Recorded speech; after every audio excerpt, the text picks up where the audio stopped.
Hello and welcome back to Chitheads. My guest today is Phil Hine. Phil is an independent researcher and occult practitioner of over 40 years. Initiated into both Western and Indian spiritual traditions, he has practiced a hybridized form of Tantra for over 25 years. His writing has appeared in a wide number of journals and anthologies, including Abraxas, Chaos International, and Pagan News. He has 3 books in print: Condensed Chaos, Prime Chaos, and the Pseudonomicon, and has just released 3 chapbooks in a series exploring the history of the chakras. He lives in London with his partner Maria. His current writings can be found at http://enfolding.org. So I'm here with Phil Hine in his lovely flat in the Forest Hill neighborhood of London. I've had an opportunity to sit down with Phil, and he's been generous enough with his time to share an hour or so with me so we can talk about his work. And Phil is known a lot for his work on chaos magic, and the occult, but he's been doing quite a bit of work these days on the chakras. And so we're going to talk a little bit about how that history of interest in Tantra and occultism relates to the chakras. But before we get into all that, Phil, tell me a little about yourself and what was sort of the evolution of your life that led you to the study of occultism and Tantra. Well, I became interested in the occult, I guess, in my late teens, which would be the late 70s now. Mm-hmm. I didn't, a lot of people say, oh, I was into the occult when I was a kid and all that, but I wasn't. Oh, really?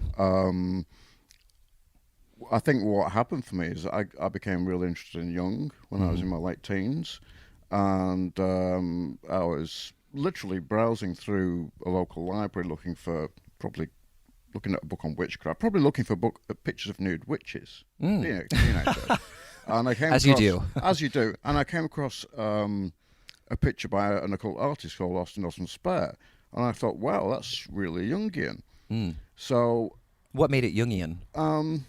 It seemed to me it was a kind of like a representation of various archetypes. Of course, whether it was or not is a moot point, but that's how I interpreted it. And from then I started to get interested in the occult, whereas previously I thought it was all bullshit. And so I read everything in my local library, which was mostly theosophical material. Right. I actually joined the Theosophical Society thinking, wow, if it's like this in the 1870s, what are they going to be talking about now? And what I largely found was that they were still talking about stuff in the 1870s. And then I moved away to Huddersfield in Yorkshire to do a degree in psychology. And while I was doing that degree, I actually met some people who were involved in the occult, and through them I made various contacts. And I ended up working with a witch coven. So my first phase of occult involvement was through witchcraft. And I think what witchcraft opened up in me is a deep sense of devotion to goddesses. And I think later on, when I started to encounter Tantra, that's kind of what put the hook in me, was the beautiful goddess imagery and the devotional poetry. Excellent. Yeah. Well, I mean, it's interesting because in your talks the talk that I attended the other day, you mention the relationship between goddesses and the chakras, and it'll be interesting to talk about in a little bit how that gets sort of taken out, because of course many people don't associate the chakras with goddesses in the Western understanding. So I want to go back a little bit to what you said about, before you started studying occultism, you thought it was all BS. Now, many people listening probably don't have much knowledge of the occult, or maybe they do think it's BS, or just even hearing the word witchcraft is a little bit scary for some people. So can you kind of, familiarize people with or maybe me even addressing sort of some common misunderstandings of what it is? Well, that's kind of difficult, because when I got involved in the occult in the late 1970s, it was very secretive. People didn't know much about it. It actually took me quite a long time to meet and talk to other occultists, because there wasn't, the internet like there is nowadays. There isn't a wide range of shops and venues and meetings that people can go to. It was all kind of very hush-hush. And I actually think nowadays it's a lot easier to be an occultist. I put it on my CV. It's never been an issue for me. Yeah. And Yeah, witchcraft is has morphed out of all proportion to the witchcraft that I was involved in, which was very much kind of like British Alexandrian witchcraft, to what it is now. I mean, it's become hugely popular, and it's just seen as another religious option. Hmm. So I think the changes that have happened certainly since I've been involved in the occult have been enormous. Yeah. And it's much easier now. It's much people don't go, oh, you're an occultist, you're gonna summon a demon up or something in my study. Yeah. People are interested. Yeah, people are interested. They're more open-minded. But when we're talking about witchcraft, we're not talking about you don't get in black robe and a pointy top hat. So what are kind of the tenets of witchcraft? Like what's the worldview? It's a very, I would say, very ecologically based worldview. Okay. Reverence for the earth. I guess you would say it's making a connection with the divine within. Mm-hmm. It's earth based. It's a spirituality which places human beings within the center of its worldview. Mm. Right. So it's in a sense it's tantric. I think there are similarities. How far I would go down the route of saying, oh well, there are definite kind of like influences. I think is a much more difficult question, but there certainly are resonances there. Yeah. Yeah, I'm happy you said that about the ecological perspective, because that to me has always seemed like the way in for people who maybe have heard the word witchcraft and have associated it with all sorts of devilish things, perhaps as a result of their Judeo-Christian upbringing. And so really it is from what anytime I've encountered it, what I've understood is this kind of encouraging of a relationship with the earth, which I think people can really latch onto. It makes it a much more kind of accessible option. Well, equally we can say the same about Tantra. I mean, Tantra right, exactly. Up until very recently, and I think to some extent it still does, Tantra has this horrible reputation. Yeah. It's all about kind of like doing nasty things in cremation grounds. Yeah. Summoning up evil spirits. Yeah. Or impure sexual acts. Impure sexual acts, however you may want to phrase that, Yeah, exactly. I can certainly talk about. Yeah, and we will. So then how does, maybe just since we're talking about witchcraft, how does that relate to the chaos magic that you spent a lot of your time working on? Okay, well, chaos magic emerged, I would say, around the mid-'80s. Okay. I think the best way to think about chaos magic is, in a sense, it was a kind of a reaction to the occultism of the 60s and 70s, which was very prescriptive. It was very orthopractic. You were told to do rituals and you did them. You didn't question them. I guess a good example for me is that at the time that I was still involved with this witchcraft group and doing other things as well, I was studying to be a drama therapist. So I was having really great time doing lots of drama therapy, lots of group work, and then I'd come back to this occult group that I was with and say, hey, this stuff is great, we should do some of this, it's really, really great. And they'd kind of like look at me and go, that's not part of our tradition. And I was like, what? So if it isn't in a book on witchcraft, we can't try this stuff out? Yeah. Chaos magic, when I encountered it, it was a kind of like permissive space to do that, to draw in things that weren't like obviously occult, like drama therapy, like theatre. I was doing a lot of improv work, and I saw a direct relationship, obviously through ritual, which was what I was interested in. And I wanted to experiment with this stuff. And another big thing about chaos magic, which some people, I think, found quite shocking, was the idea of, hey, let's play around with fiction. Mm-hmm.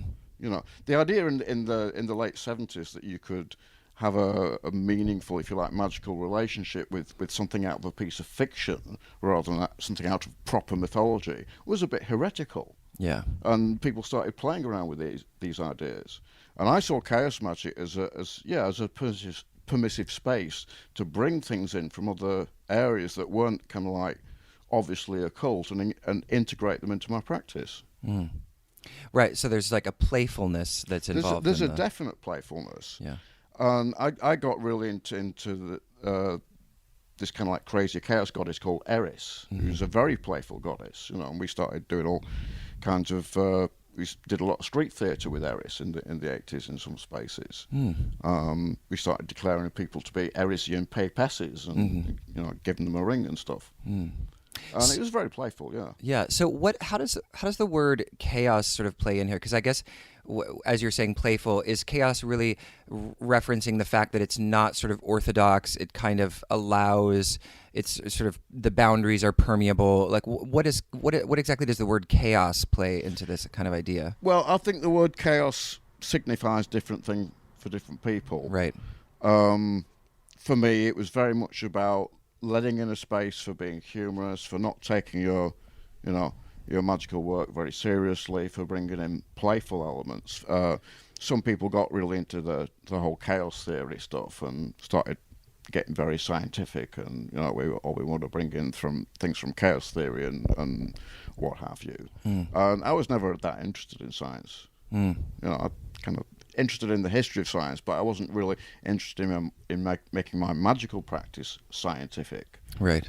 And at one point, one of the big chaos magic writers at the time, he made a division. He said there are scientific chaos magicians and rational chaos magicians, and then there are the anarcho-romantic chaos magicians. Yeah. And I thought, yeah, that's good enough for me. I'm an anarcho-romantic chaos magician.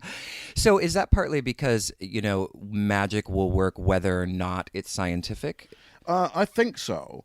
And later on, when I got interested in if you like, historical manifestations of magic, like what was happening in the 19th century, you can see the same things there. People are trying to understand what they're doing and what they're talking about within the terms of the scientific discourse of the time. And it all seems a bit kind of like old hat to us nowadays, but there's not actually that much difference between people talking about quantum effects nowadays as a kind of like rationalization of how magic works, as opposed to talking about the luminiferous ether, or magnetism, or vitalism, or mesmerism, as they were in the 19th century.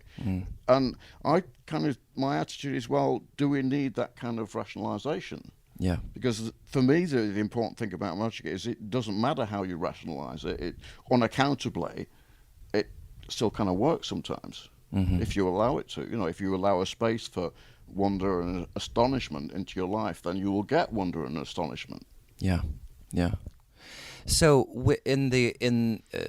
I sort of hear one of the principles that stood out to me as I was looking at chaos magic is the status of belief and how important belief is. And there's almost kind of a liberty or freedom to explore different kinds of belief, to sort of see what manifestations arise as a result of that belief system. So, but that idea, I feel like, smacks up against some people's sort of notions of reality, because people think, well, they're the believers on one side, and then on the other side there's the rationalists, or the people who don't need belief because they have science or whatever. So is the chaos magical view that belief goes all the way down, that no one can escape a kind of central belief? There's been various. I think the belief aspect of chaos magic is something I got really interested in, and then I kind of lost interest in it, because I thought, it's not really about belief; it's about emotional engagement. Yeah. Okay. What matters for me is how I would say it works is, if you can emotionally engage with something and bring that into your life as a magical act, then that's what matters. Yeah. Whether or not you have a fixed belief in that thing or not is almost irrelevant. Right.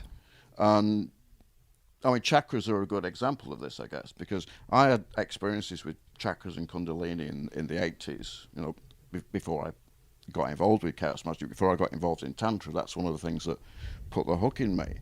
And I experienced those experiences I had. I later came to think, well, they were structured by what I'd read about chakras. They weren't just natural experiences. They were things, because I had visions of the petals of the Muladhara opening and stuff like that. And I thought, would I have had those experiences quite in that way if I hadn't absorbed all that material first about how you're supposed to have these experiences? Right.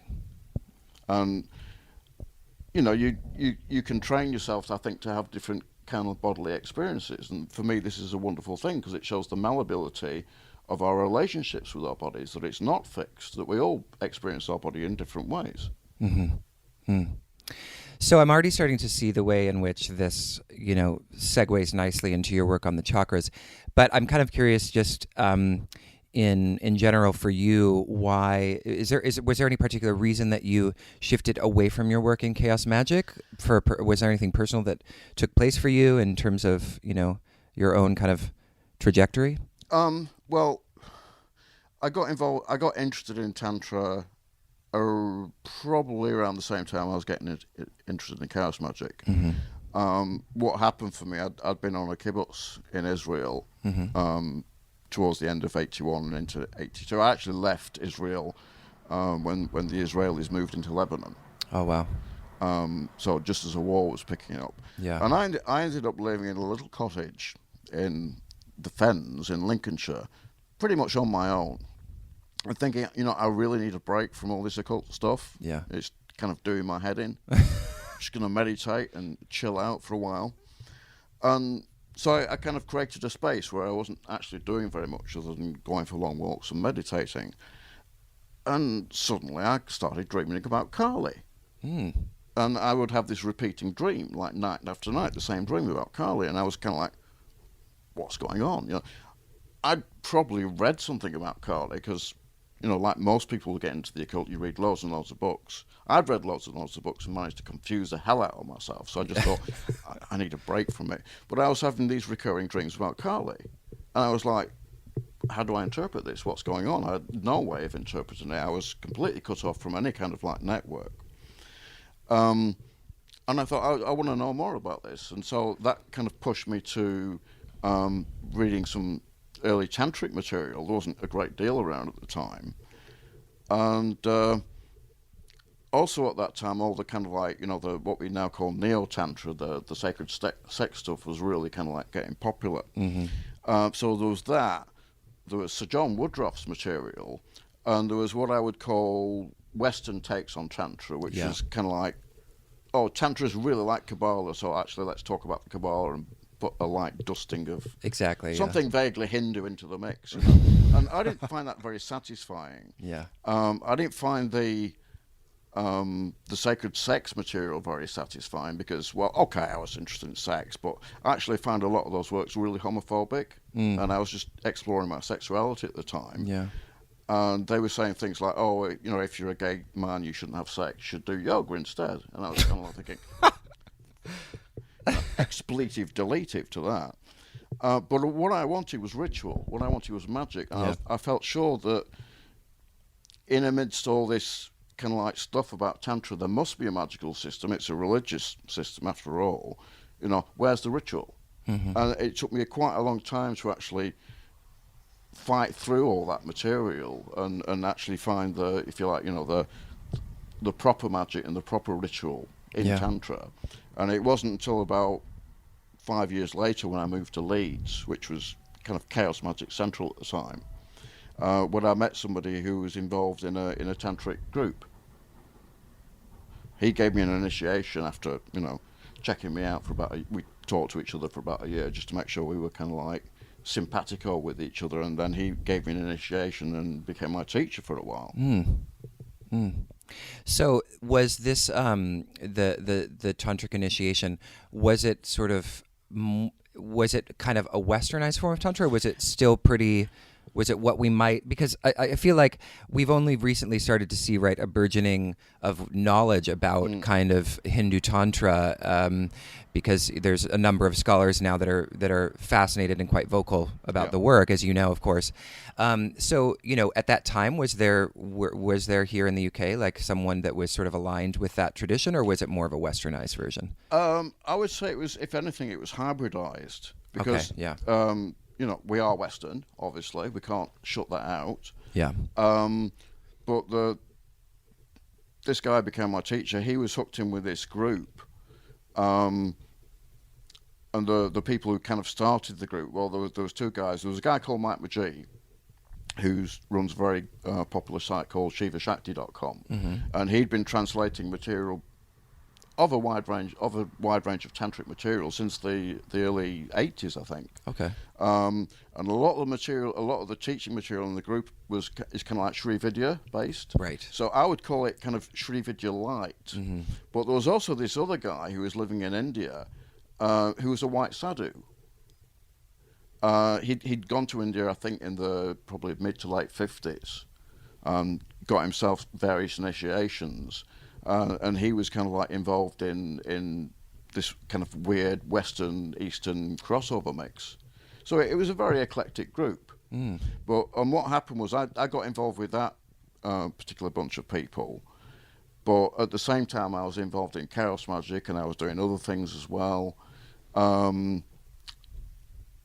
And what gradually happened as I kind of like went throughout the 90s was that my interest in chaos magic and, if you like, streams of direct Western occultism began to fall away, and I just thought, no, this is what I want to concentrate on. Yeah. It was almost kind of like a going back to that very strong devotion I felt to goddesses from when I was involved in witchcraft that really chaos magic doesn't have. I mean, chaos magic isn't, we talk about spiritual paths nowadays. I think a lot of chaos magic people would be very offended if you said, oh, it's a spiritual path, because they saw it as a non-spiritual path. Oh, interesting. In some ways, chaos magic became very instrumentalist. It was all about, oh, you do a ritual to get something. Mm-hmm. And I was becoming less enthusiastic about that kind of approach. I thought, well, no, I don't want to just be using my magic as a form of shopping. Yeah. I want to be surprised by the universe. Mm-hmm. I want to experience wonder with the universe, and that's, I think, a very different approach to what I then saw chaos magic doing, or at least the direction a lot of it was going in. So I kind of backtracked, and I thought, I feel a very strong emotional resonance with Tantra, so that's where I'm going to take it from. That's that's what speaks to me. Yeah. The beautiful poetry, the beautiful imagery. That is something I'm much more emotionally connected to doing ritual after ritual to, I don't know. Yeah. Get yourself a new car or something. Well, it's interesting because as we know, right, Tantra, or, as we are learning more about Hindu Tantra, we're seeing quite a sophisticated kind of, collection and sequence of practices that are, and rituals that are really quite, even ornate might be even a word for it. They're like beautiful and very complicated, and then on the other side, chaos magic seems to be just more. It's more kind of whatever you decide works for you, whereas there does seem to be this kind of almost more formulaic step-by-step process. Was that part of the appeal? Was that in Tantra there's more of a system of ritual? Something that became very popular in chaos magic was this idea that you could create your own system. Yeah. I kind of started to think, well, if you're really interested in something, well, why not just try and go into an existing, if you like, ritual technology, a ritual philosophy. And chaos magic tended to treat all different ritual systems as though they were aspects of each other. Mm-hmm. And having experienced some of the richness of doing Tantra Puja that I'd been taught, I just thought, no, this isn't going to work for me. So it was, and there were a lot of other personal factors that I don't really want to go into, but I kind of shifted my focus. Instead of kind of trying to do 10 different things at once, I just thought, no, I think what I really find interesting about Tantra is it's, as much as it's about working your way around particular ritual injunctions and following particular practices, for me it's very much a journey of discovery. Mm-hmm. Because I'll suddenly think, well, hang on, how does imagination work in India? We have a Western theory of the imagination which we don't really think about because we're brought up with it. Yeah. What do Indian philosophers say about the idea of the imagination, and how does that then influence their approach to ritual? So I found myself shooting off at a tangent and reading some Indian theories of imagination. I've spent the last year or so getting into Indian theories of poetry and poetics, because so much of of tantric imagery is poetic. Yeah. And I think to understand it better, it helps me to get a grip on their theories of poetry. Yeah. And how that, how those, like, if you like, non-directly tantric things feed into their understanding of the world. Yeah. Yeah, absolutely. Well, and what stands out to me about what you just said is that, in the West, it seems, at least kind of in a kind of, I don't know, colloquial way, we think about imagination as being sort of something that is beside or on the other side of reality. On the one side, there's realistic things, and then there's like what we imagine, and so when you were studying imagination within the kind of the tantric context, what do you find? How do you find the imagination sort of positioned as different from that? I think one of the key things is that what you imagine becomes real. Yeah. And it's almost like it's more real than the ordinary reality. Yeah. Yeah. There's a guy called David Shulman done a book, and it's literally called, I think, something like, More Real Than Real. And he goes through various Indian theories of the imagination and connects them to yoga and connects them to Tantra. It's a wonderful book. What's the book called again? I think it's something like More Real Than Real. I'll look it up later. Yeah, that'd be great. But it's because I was it's things like that hit me a while ago. I was thinking, well, in the tantric literature, you have all these descriptions of beautiful women, narrow waists, heavy breasts, all the rest of it. It's very, very idealized. And it's, what we know from reading ethnographers' reports is that female tantrics don't look like that. They tend to be a bit leaner and hard-bitten, missing some teeth. And you've got this very idealized presentation of women. So what I started to think was, well, again, that must be a cultural thing. So let's look at Indian cultural ideas of beauty and how they shift over different times, and how they're represented in iconography and religious writing. And again, that helps me give me a handle on the textual material I'm trying to process. Yeah. And I think this is one of the things that does interest me, is that for me it's not just about doing particular practices, but it's trying to think myself into if you like, the ideas behind those practices. Now, I think that is something that I find really exciting. I really enjoy that. It's kind of like the intellectual side of the practice for me. Yeah, yeah. So I find myself shooting off and getting into all kinds of side tangents, just to try and understand, give myself a deeper appreciation of the text, if you like. Yeah. So then what got you interested in the chakra work that you're doing now? Well, this is a bit embarrassing, but I was looking on one of my old computers the other day, and I actually found a sketch, if you like, a lecture plan for this lecture series that I'd written back in the 90s. Oh, wow. So, that just shows how kind of like... It's been there a while. Lazy. It took you a couple decades. I think what I wanted to do was, because one of the things that interests me is how knowledge is transferred from one culture to another, and how it's affected in that process. And, I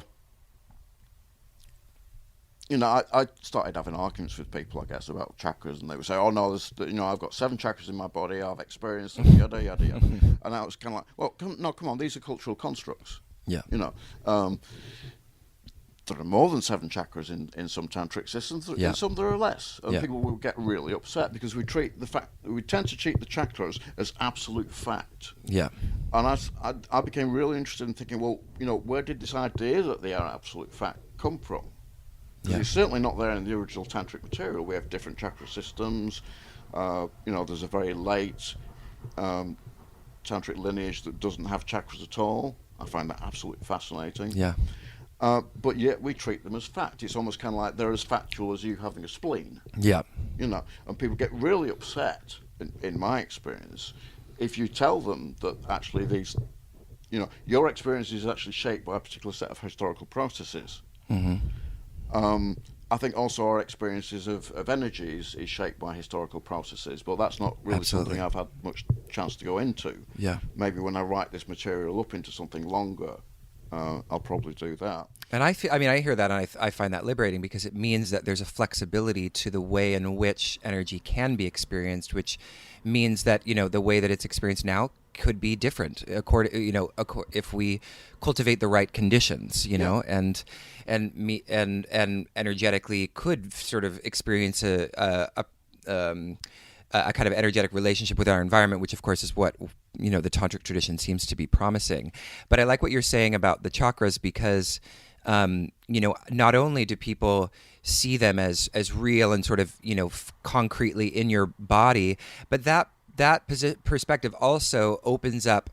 It opens the chakras up to criticism from kind of the materialist camp who say, well, the chakras are just hocus pocus, quackery. Yeah. And I recently had someone, as we were launching this chakras course, which I know you're familiar with, Harisha's doing this chakra course, and someone kept writing on Facebook wall, chakras aren't real, it's a bunch of BS, and from what your work has been showing, and also the work of Chris Tompkins and other people who are sort of privy to this understanding, is that the chakras are a tool, right? They're something that are, so to say they don't exist is like saying, a hammer doesn't exist, because a hammer was just invented for the use of a particular task. And is that correct? Is that the way that you see it as well, that the chakras are tools that are meant to cultivate certain kinds of experience? Yeah, I mean, this is, I think, pretty much what I said in the lecture. Yeah. They're tools, if you like, for self-transformation that allow us to structure our bodily experiences towards particular trajectories. And something that interests me a great deal is, if you like, the baggage that accrues around that. Because something I was going to bring up in the lecture, but I had to cut it for time, was, I was talking about this downward kundalini stuff that Charles Ledbetter comes out with, and how any kind of downward kundalini movement is really bad for you, and it makes men satyrs of depravity. And I found something like that in one of these books on sacred sex that was written in the 70s, and it was basically saying, if your kundalini goes downwards, it means you're gay, and that's bad. And it actually says in this book, if you're gay or bisexual, but you shouldn't have sex with another man, you should meditate instead and try and get your kundalini going back up in the right direction. And this is not an idea that I think would get much currency nowadays, but it was very popular then, and it interested me what kind of moral and ethical discourses accrue around the chakras. I'm just now doing some research for my final lecture, which will be out about Jung's contribution to the chakra system, which of course is the psychology. And what interests me there is how these psychological overlays have become so much part of our experience that they literally do structure our world from them. You buy a book on the chakras and it's full of psychology. Yeah. And there's usually some kind of developmental or evolutionary idea implicit within that, so that as you go up the chakras, you become more spiritual. And you're supposed to balance your chakras and all that kind of stuff. And for me, I guess you could say it's feeding into a kind of like, if you like, a wider discourse about the nature of the body and what constitutes a healthy body, what constitutes a spiritual body. And I think,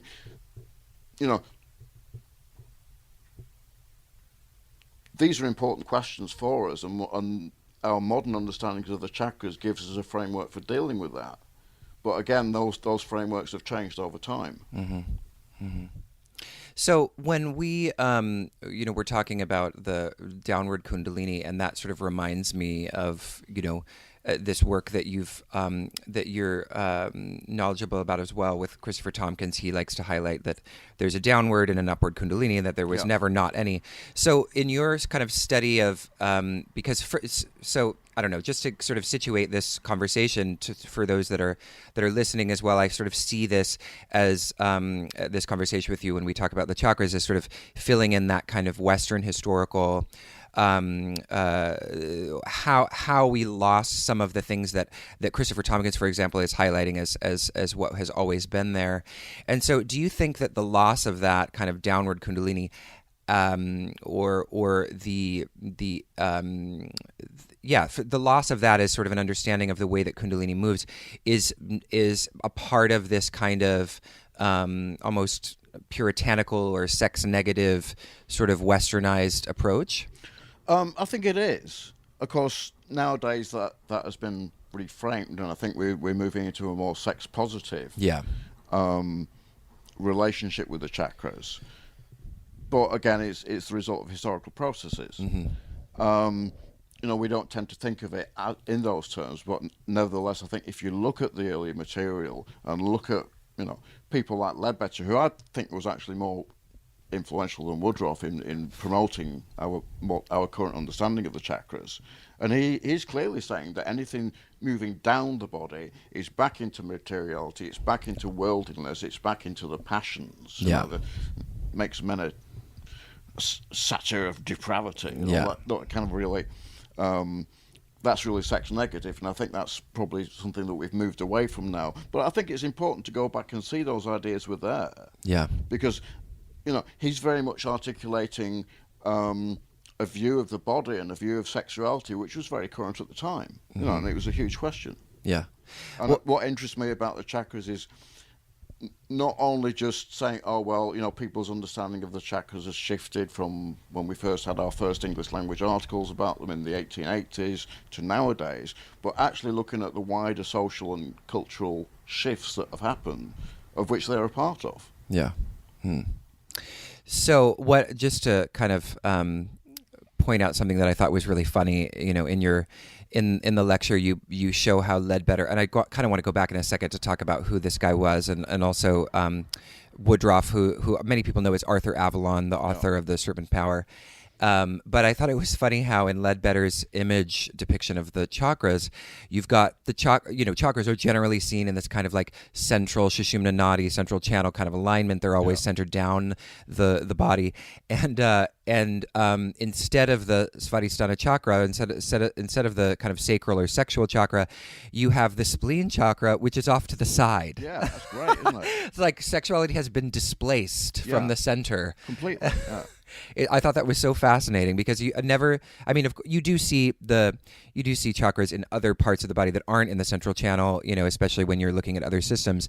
But I thought it was so interesting that in an otherwise centralized chakra system, what was originally the sexual chakra has been displaced to be the spleen chakra, which is associated with what, according to Ledbetter?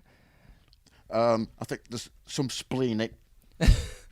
Nervous complex, or possibly even endocrine. Yeah. But I'm still doing research on the way endocrine theory was brought into the chakras. Yes. What really fascinates me about is all this medical stuff. Because when I started looking at the chakras as a subject of historical change rather than just they're there, I thought all the kind of like the correlations that were made between chakras and nerve plexuses or chakras and endocrine systems would be Western ones. Yeah. Because after all, that's Western tech. I was actually surprised to find the first, almost universally, all the people writing about chakras corresponding to nerve plexuses and parts of the body and, Kundalini being the right vagus nerve, it's all Indians doing it. I thought, well, that's absolutely fascinating. And, that's what Ledbetter and people later on pick up on. But the first people to do that are all Indian authors. Oh, interesting. So, and that led me to say, why is that happening? Yeah. And why is that happening? I think it's very complex, but I think one reason for it is that you look at a vast amount of Orientalist writing about India, prior to that point, and it's all Indians don't have a science. Yeah. There's one guy, James Mill, wrote a very influential book called, I think, A History of British India. That the title itself kind of tells you where he's coming from. He says the Indians don't have any science. Well, yeah, they've got a bit of mathematics and astronomy, but they've wasted it on astrology. And astrology, any nation that believes in astrology is a barbarous nation. Right. So, India's had probably about 100 years of the British telling them they're all ignorant savages. Mm-hmm. So when this chakra material starts to get looked at by, Indian intellectuals and Indians who've probably gone through a westernized education in colonial India, I think it's quite natural that they want to say, actually, we have science too, guys, and ours is better than yours. And I need to go and do some more research into how ideas about traditional Indian medicine were being shaped in that period, and there has been a lot of research on that. I just need to go and do some research on it. But I know that some of the earliest people to link the chakras to endocrine theory were, again, Indian Ayurvedic doctors who want. It's almost kind of like taking, what's seen as traditional Indian wisdom, which has also been completely disparaged by, missionaries and Western scholars and Western Orientalists, and actually realigning it. Not just taking on Western ideas, but actually reshaping those very ideas to fit with what they see as their traditional knowledge. Yeah. And it's tricky because some Indians at the time were very anti-Tantra, but I think what Woodruff did was he aligned himself with some of the Indian intellectuals who were reshaping Vedanta into something that would, unify the disparate strands of Hindu religion into one whole, and make it a counter to Christianity, and unify Indians so that they could get the British off their backs. Mm-hmm. Are we talking about Vivekananda here? Yeah, I think so. And, Woodruff was president of the local Vivekananda Society. So when I'm going back and reading Vivekananda's addresses to the World Parliament of Religions, and then reading some of Woodruff's polemical writings, I can see, he's definitely coming, in the same vein as Vivekananda. I didn't mention Vivekananda in the lecture because I don't actually like throwing too many people into the mix. I thought, okay, I know who Vivekananda is, but maybe not everybody else at the lecture will do, so I just kind of omitted that. But when I write the book up, I'll probably go into that in a bit more detail. Yeah. So one of the things that you mention, and what I think is sort of is not highlighted as much in our kind of understanding of, or hasn't been highlighted as much in our understanding of the history of the chakras, is the role of the Theosophists in kind of the popularization and appropriation in a certain kind of way of the chakras.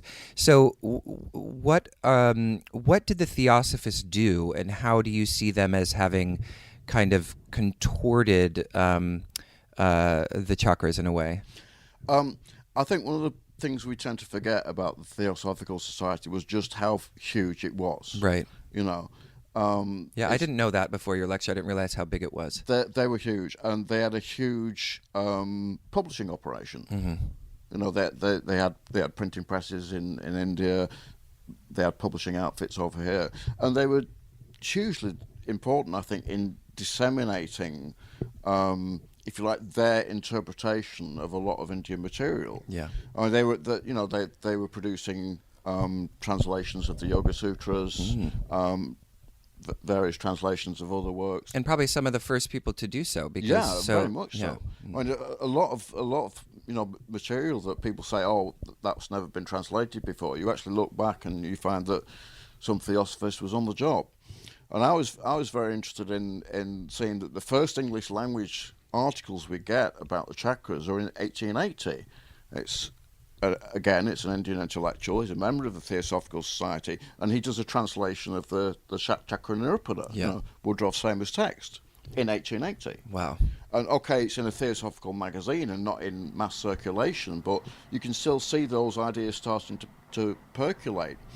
And I think what happened with Theosophy is that it's a very interesting, if you like, process, because they got hold of these. They were very, I think, interested in this idea of chakras and Kundalini, because it kind of like allowed them to make a connection, if you like, between the gross material body and the astral body.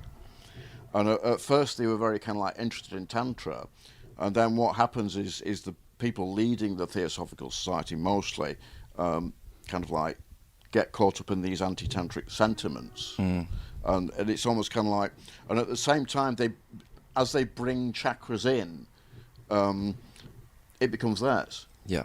So there's a kind of shift between them just saying, oh, these are really bizarre ideas from this tantric text to actually say, actually, we knew about this stuff all along, and it's ours. It's part of the wisdom tradition.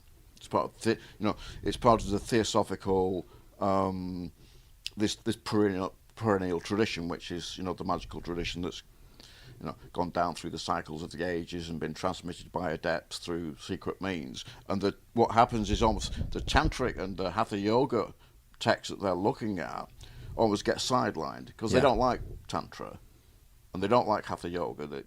They're not body positive. They're not body positive at all. There's a great line in one of Blavatsky's works where she says, "Oh, I know 3 people who tried out hatha yoga. One died, one became a consumptive, and the other one became a tantric, but fortunately died before before his karma went rotten or something like that." They're completely non-body positive in that sense. Yeah. But what happens is they take chakras into their ideology and almost kind of like start dissing or claiming that the tantric source or the hatha yoga source is just one thing and not actually quite right. And this is something that's very interesting about Blavatsky, is that she turned east, but on her own terms only. But on her own terms, and there's some quite substantial arguments that she has with various Indian occultists and telling them they're wrong.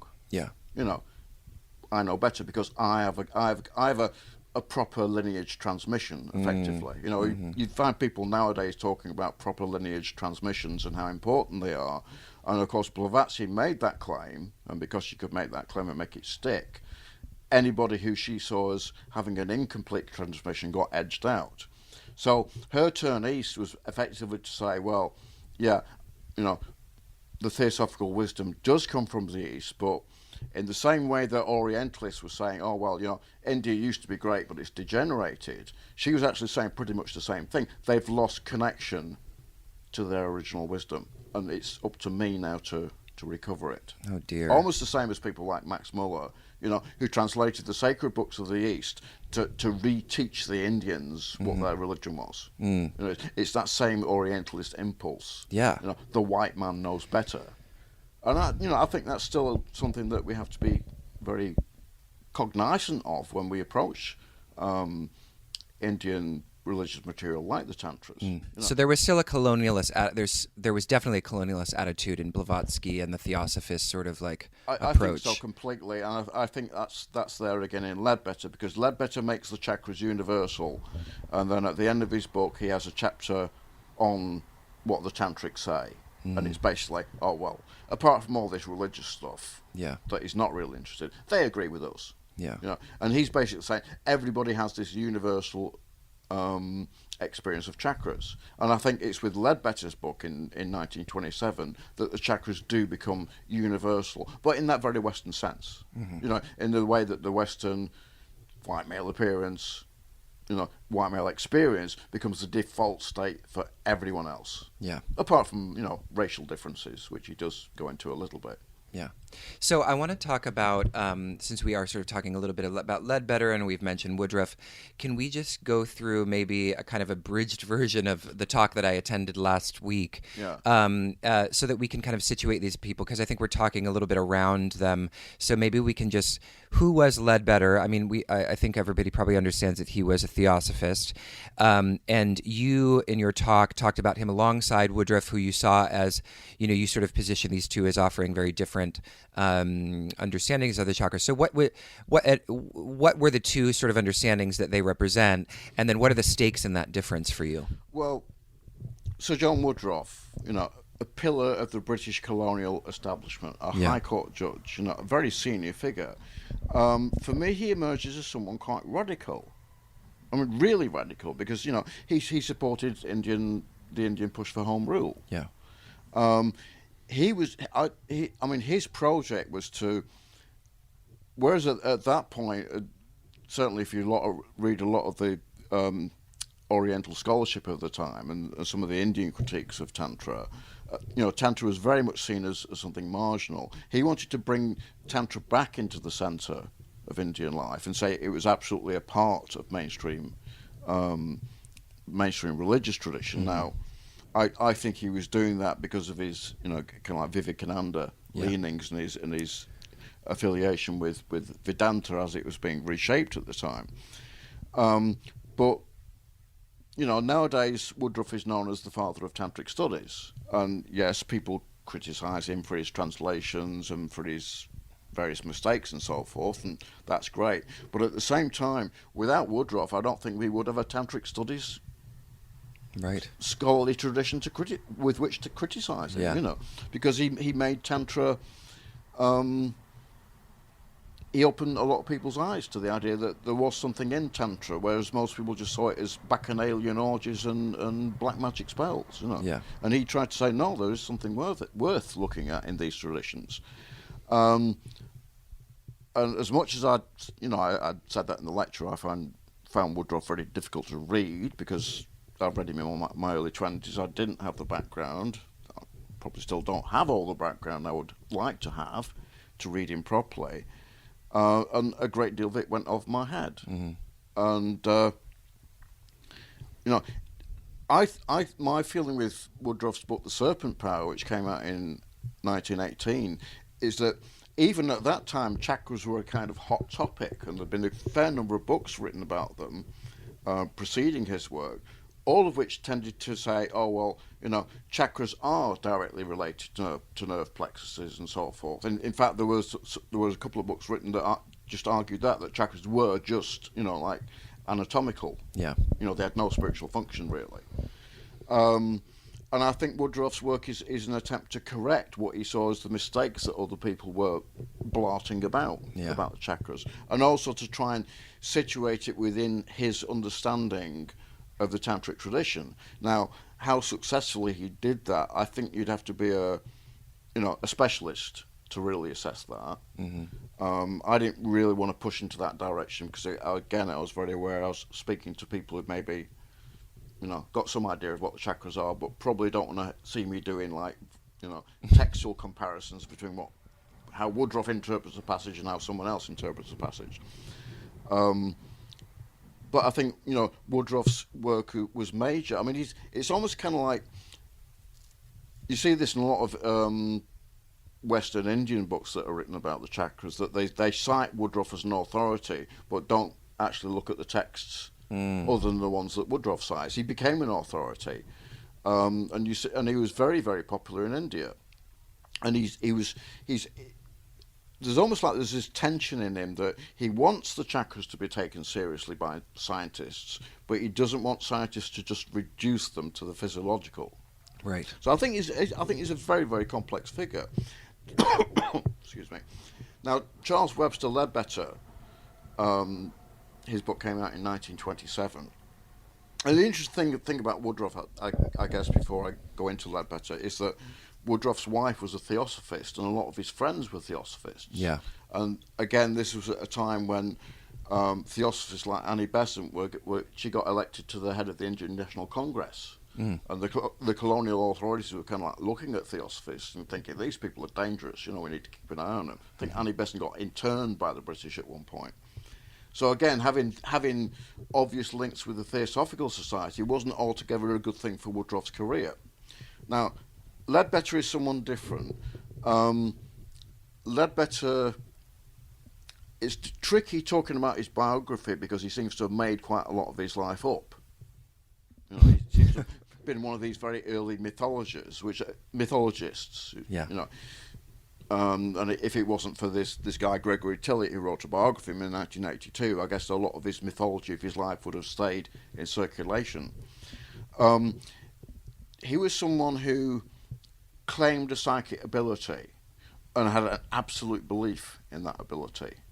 And, this is his big claim in his book. He's not just writing about the chakras as perhaps Woodruff was writing. Woodruff is translating traditional Indian material. He's read books, Leadbetter's big claim is, I've seen the chakras. And he produces these really wonderful drawings of what the chakras actually look like based on the report of somebody who can actually see them. And I think this is huge, because nowadays, we don't think anything of the idea that you can experience your chakras psychically, because anybody can have a psychic experience. Yeah. You might need to read a book or go on a course or something, but that kind of psychic experience is open to everyone. In Ledbetter's time, it was something that only a very few number of people were thought to be able to do, principally Ledbetter towards his followers. And he tended to write as though, other people will one day see this too, or one day science will catch up with me. But he had this absolute certainty that his psychic vision was, factual. And I think that makes him a fascinating character to chart the progress of the chakras, because it's at that point that they do become force centers in the human body, in both the material body and the astral body and the etheric body and all these other vehicles that were part of the theosophical system. And he moves them, there's no deities at all, and they become universal in that sense. So I think he's this fascinating character, but he's also a very controversial character. It was Ledbetter who discovered Krishnamurti, and made him into this world teacher. And of course, Krishnamurti famously turned around and said, "I'm not a world teacher." Yeah. And lo, there was great, rejoicing and a gnashing of teeth in all the people who believed in him.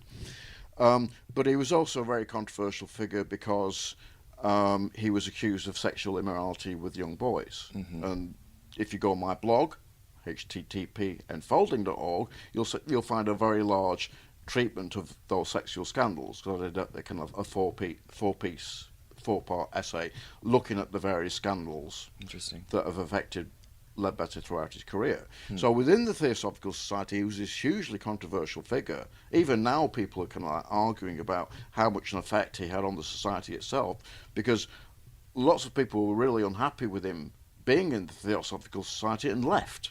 Yeah. So he's this hugely controversial figure, and it's kind of ironic that I think that he's reads to me as being much less radical a figure than Avalon. Ledbetter comes across to me as being very socially conservative. There was one point where the Indian newspaper, The Hindu, were calling for him to be deported from India because they saw him as a sex pervert. Yeah. And he was saying, "Well, I believe in king and country. There's no more loyal supporter of empire than I am." And I think that gives you kind of insight into his how he saw India. Yeah, exactly. Huh. So he's someone who's claims to have knowledge of Indian traditional Indian material on chakras, but I think he's got it all from material that's been translated.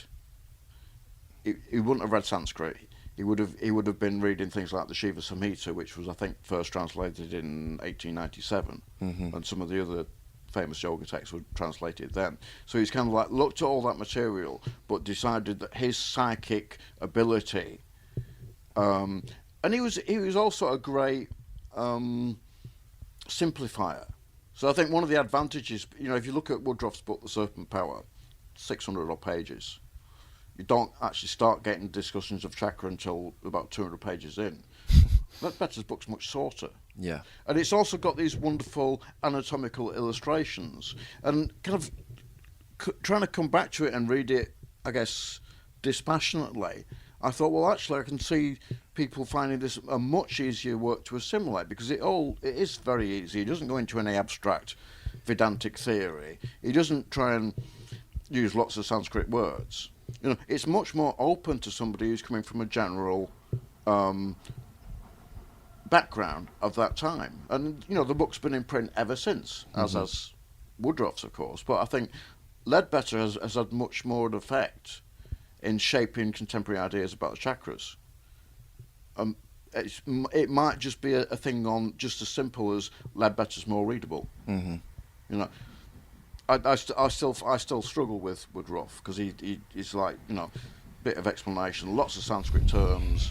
But we seem like we can make a connection with the original tantric tradition a little more through Woodruff, even though it is it's much less accessible text. Whereas in Ledbetter, it's that sort of in Ledbetter that anything tantric is gone, basically. Yeah. And again, I was talking at the lecture about the Matrika deities, and when I was writing the doing the research, I thought, this is something that Chris Tompkins is doing. It's absolutely fascinating, and I kind of thought, well, is Woodruff aware of that? Does he know about these deities on the petals? And yeah, he is. He actually talks about them, but he kind of like he interprets them as moral qualities. Right. He calls them vrittis, and that's we think vrittis, we think modifications of the mind. It's a yoga term. He hasn't quite got the idea of what these deities that are installed on the petals are for. And something I came across which I thought was really fascinating, but I didn't have time to go into it in the lecture, was, one of the books that Woodruff wrote before The Serpent Power is Principles of Tantra, which is actually written by a guy called Shiva Chandra, who many people at the time thought was Woodruff's tantric guru. Mm-hmm. And what's interesting about Principles of Tantra is that at some point Shiva Chandra starts talking about the chakras, and then he kind of stops. And he says, no, I'm not going to reveal what I know about the chakras. It's secret. He says, it's secret. If you're not an initiate, there's no amount of talking is going to make you understand it. And I think this is quite an interesting point, he says, I don't actually think that it benefits the practitioner community. He doesn't actually say that, but that's the gist of it. I actually don't think it benefits the practitioner community to have this material in the public domain. And I think that's a very interesting statement, because what he's effectively saying is all the chakra stuff is actually secret. Mm-hmm. And I start to think, wow, that's quite amazing, because, and I've talked to people who are to Indian friends of mine who are initiated into their own tantric lineages, and they say, yeah, we don't like talking about it, and we don't actually, don't think anything of the Western material. It's all cultural appropriation. Yeah. One woman was saying at the weekend, and she said, it's something for initiates only. Mm-hmm.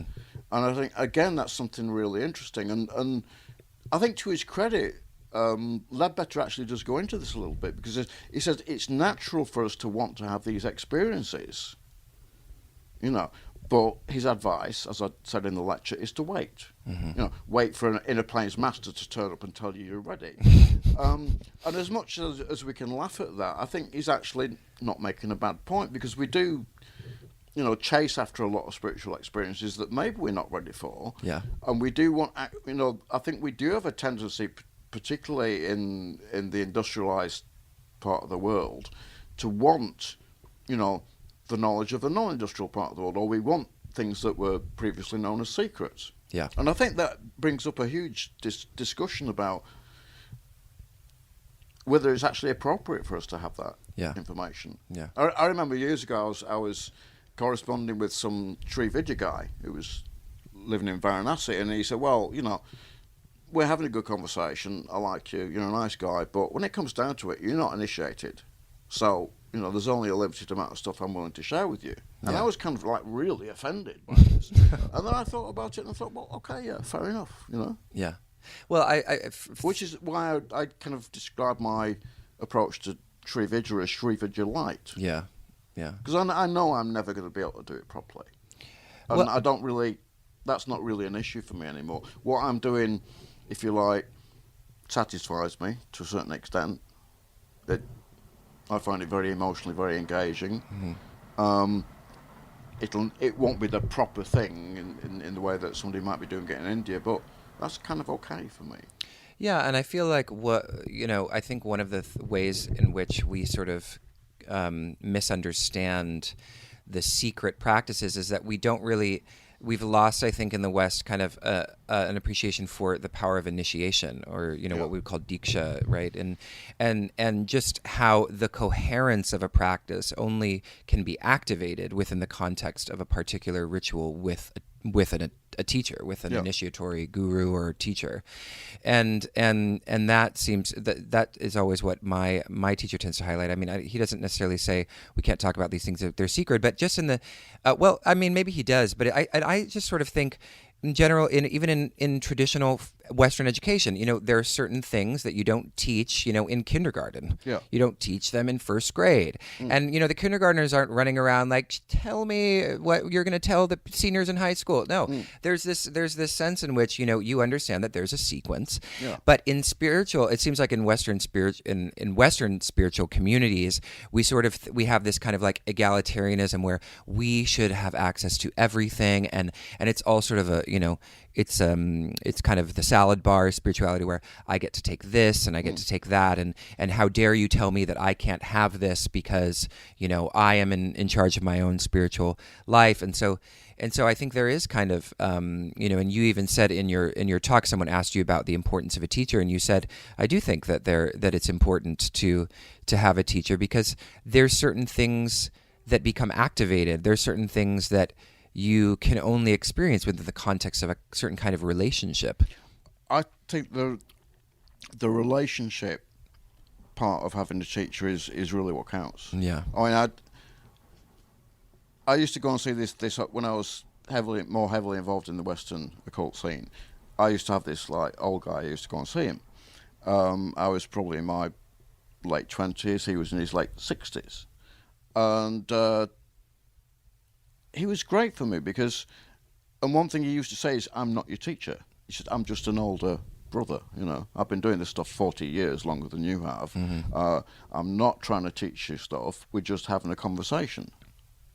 And he was very down to earth, very kind of like earthy guy. And it was just nice to hang out with him, And I think I've been tremendously fortunate in having a number of teachers, some of which I would regard as my tantric teachers.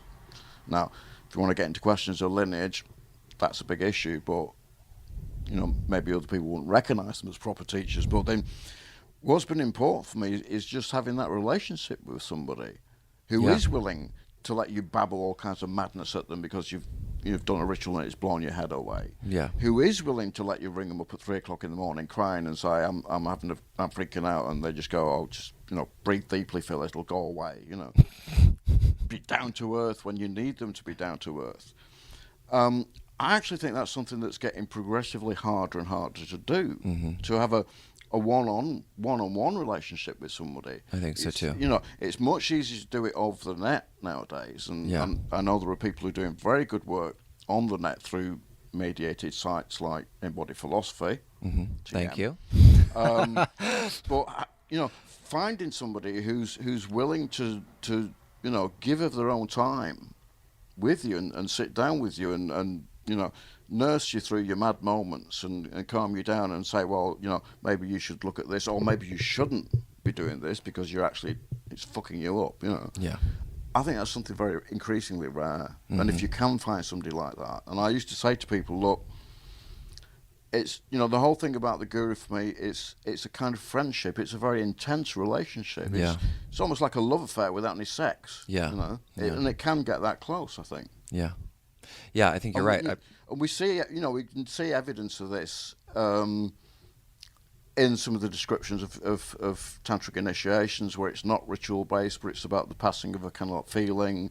Some of the near, 19th and 20th century Indian gurus have left some really eloquent descriptions of their meetings with their teachers. And I think it's still something we can learn from. There's a great, resistance to having a guru or having a teacher, because the idea is, it's all on the net. You can just learn it yourself. Or there's been a problematic history of certain guru abuses that people are afraid of. Sure, Yeah. But likewise, there's a problematic history of university professors. Yeah. or high school teachers and their students. But But those the institutions organization are still remains. going. Yeah, exactly. Power differentials are important, and we have to take them into account. But I still feel there's something valuable there. Yeah. In just having, being able to sit with someone, and they might not be telling you esoteric secrets, but they're giving you a space to just say whatever comes out. I used to, I guess I almost used to stalk the guy who became my second tantric guru, because he used to live in this little kind of like clump of houses on the edge of Leeds, and I'd go and like sit in the trees and wait for him to come home, and then I'd rush to his door and say, "Oh, I was just passing." No, I've been waiting for you to come home for the past 2 hours. Then I'd knock on his door and we'd have a cup of tea and a chat. And that was something later in life I came to very much value, just being able to sit and talk to somebody. And it might not be, oh, I'm telling you this secret practice, because a lot of it wasn't, but it's just really nice having to be able to chat to somebody. Yeah. And I eventually began to think, well, if you can't have that one-to-one human relationship with someone, is the rest of it going to be there? Yeah. I've met people who said, oh, well, your relationship with your teacher should be purely professional, and there shouldn't be any emotional content, and it should all be kind of like very controlled. And I thought, well, okay, maybe that works for you, but I don't think it would work for me. No, there has to be some kind of emotional kind of investment. Yeah. So, as we're kind of closing up this conversation, what do you want people to walk away with regarding kind of the history of the chakras in the West, and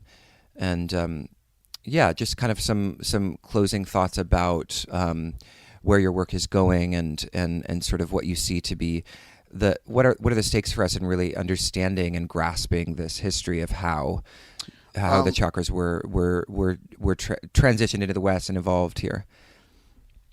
I guess that it's a history that's still writing itself. Yeah.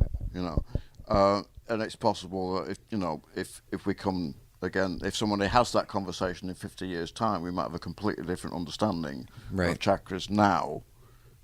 In the future that we did then. It's intensely malleable.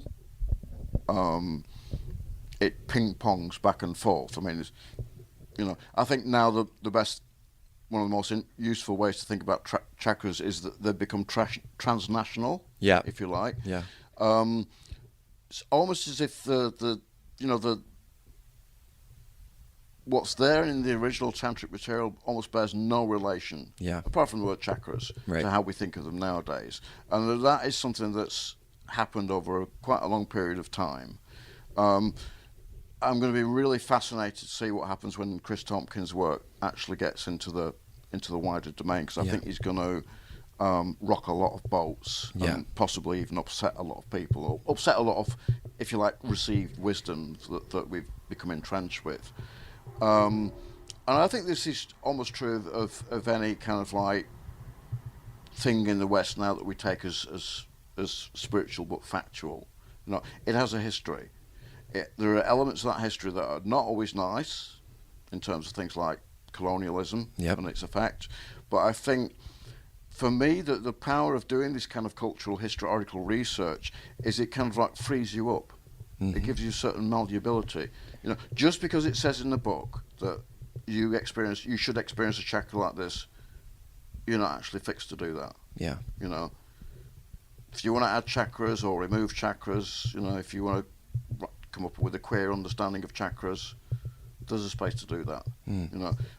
I think the problem for us in the West is we tend to get very prescriptive and locked into particular ways of doing things. Right. And if we study the history of how we've come to our current understanding, I think it actually frees us up to get more innovative. Maybe decide that maybe they're not that important after all. Yeah. Which is something one of my teachers said. It's chakras, don't bother. Well, you've certainly bothered, and this has been a really interesting conversation. So, if for people that are interested in learning more about you, Phil, how can they get in touch with your work? You've been actually publishing these the lectures that you've been doing. The lectures are being published as small chapbooks. Mm-hmm. Are they available online? No, they're only available through Treadwell's Bookshop, which is a bookshop in London. It's www.treadwells-london.com. Okay. They're available through there. I do hope in the fullness of time to write them into a larger work, but I've got another book on the go at the moment, so I'll probably have to wait. What's that one about?